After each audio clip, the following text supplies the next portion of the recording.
Bickley and Marotta Mornings. Arizona Sports. The local sports leader. Bickley Blast.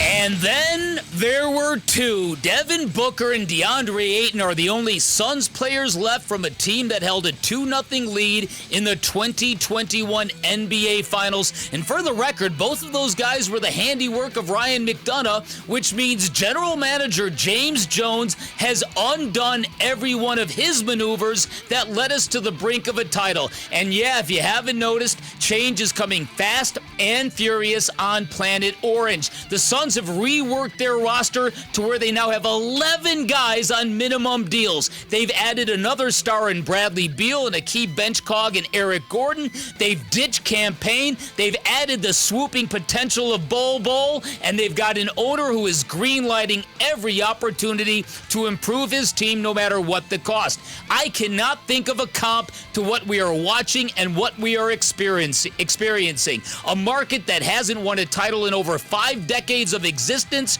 ripping up a blueprint that nearly worked to perfection under the direction of an owner who is the closest thing we have seen to Jerry Colangelo, only richer, a lot richer. Now that doesn't mean it's going to work. Basketball teams are finicky and fragile. They're volatile, combustible chemistry experience, but I'm going to say this. Mat Ishbia has become the talk of basketball for all the right reasons, and it's been a while since we could say that about an NBA owner in Phoenix.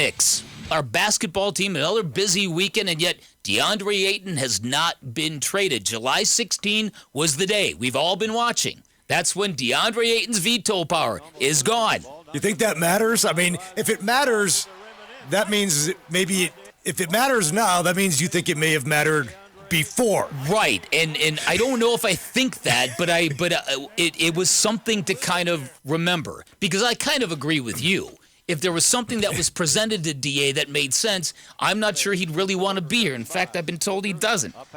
So, this is going to be interesting here. Still, after all this, yeah, Bradley Beal, Devin Booker, Kevin Durant, Frank Vogel, I'm going to fix you. I specialize in making big men great. He still doesn't want to be here. And where does he want to be? Well, I don't know. What does he want? What do you want? Well, that's the big question. You want to be the man on a crappy team? I don't know. You can somebody answer that? Because that is at the root of it all. I mean, you could see the blow up on the court in Denver when Devin Booker saying, don't you want this? Don't you want this? You've got to want this. So I don't know if being part of a championship team is really at the top of that list. But at the same time, I'm here to tell you this. The more and more time that goes by and the more and more stories that I hear, the idea of Monty Williams as this kind, pure-hearted servant leader, it is 5 miles from the truth. It's partially true, but it's not the big picture. So the idea of DA responding to a different coach, I can see that happening, and I think it's more possible than people give it credit for, only because what he got from Monty wasn't coaching. He didn't get anything from Monty. He didn't get anything at the end. At a certain point, he literally didn't get anything, including a phone call from Monty. Now, to be fair to Monty may have tried early in the relationship, but at some point, it was evident Monty washed his hands of DeAndre Ayton. Mm-hmm. And it went the other way. It went south. Monty Williams wanted nothing to do with DeAndre Ayton outside the bare minimum on the practice court and during games. Wouldn't even speak to the kid. Right.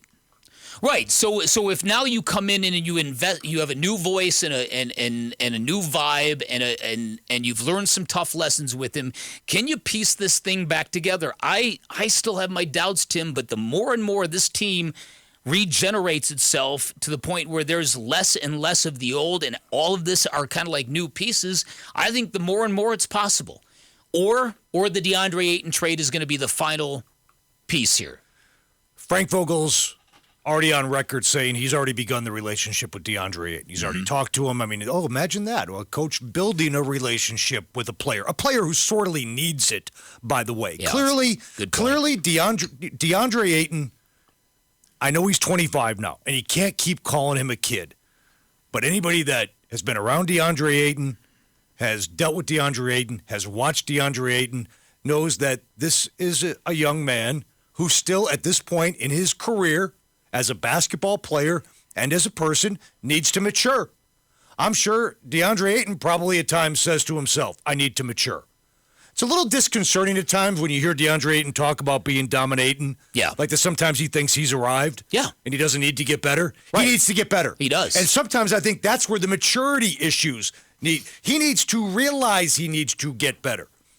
So I think DeAndre Ayton needs that authority figure in his life, somebody to help him become the best version of himself. And I've talked about that quite a few times over the past couple of weeks. And I'm really hoping that Frank Vogel can be that guy. Listen, we all need, not we, but people at times need, there's always accountability, right? There's always, if it is to be, it's up to me, where you got to do it yourself at times. But everybody needs, at certain points in their lives, mentors, coaches, teachers that help you become the best versions of yourself.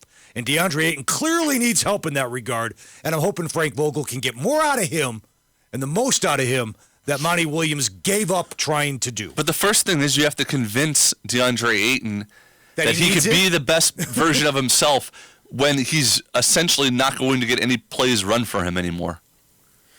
Like, we already saw the sort of how he lost interest in games where he wasn't seeing a lot of offensive. Vogel's just on record saying that that's not going to be the case. But how is that not going to be the case when you have those three guys? I know, but the Beal, Booker, and Durant aren't going to shoot the ball every time down the court. Oh, I know, but I'm saying that they're also not going to run pick and rolls for DeAndre Ayton like they did with Chris Paul. And you certainly can't feed him in the post because he's got a very limited array of post moves, and he can't handle the basketball. Well, so the limitations that he might feel on offense are largely self-inflicted, if you ask me. I would like to see Bick, and again, this might be wishful thinking, I'd like to see with a new coaching staff, aside from Kevin Young, that maybe they can actually help him develop more of a post game. So it's not just a right-handed jump hook and a face-up jumper. That maybe he can develop more of an array of a low post scoring game. Because you're right, it's ridiculously limited to a point where it's almost frustrating to borderline embarrassing how limited a post game and offensive attack he has. And like I have said, if DeAndre Ayton wanted to do everybody a favor, including himself, he should dedicate this entire offseason to dribbling a basketball, develop a handle, because you can do that. Anybody can do that. But again, there's the level of desire and all that stuff. These are separate issues than what DeAndre Ayton might need from a coaching staff. So I don't know where this thing is going. How do you expect DeAndre Ayton to develop a post game when Robert Sarver gets thrown out of town halfway through his career? Right. That was his mentor. That was the guy that was showing him all the moves.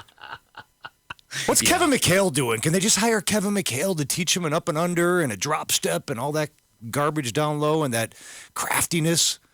I mean, that's what he needs.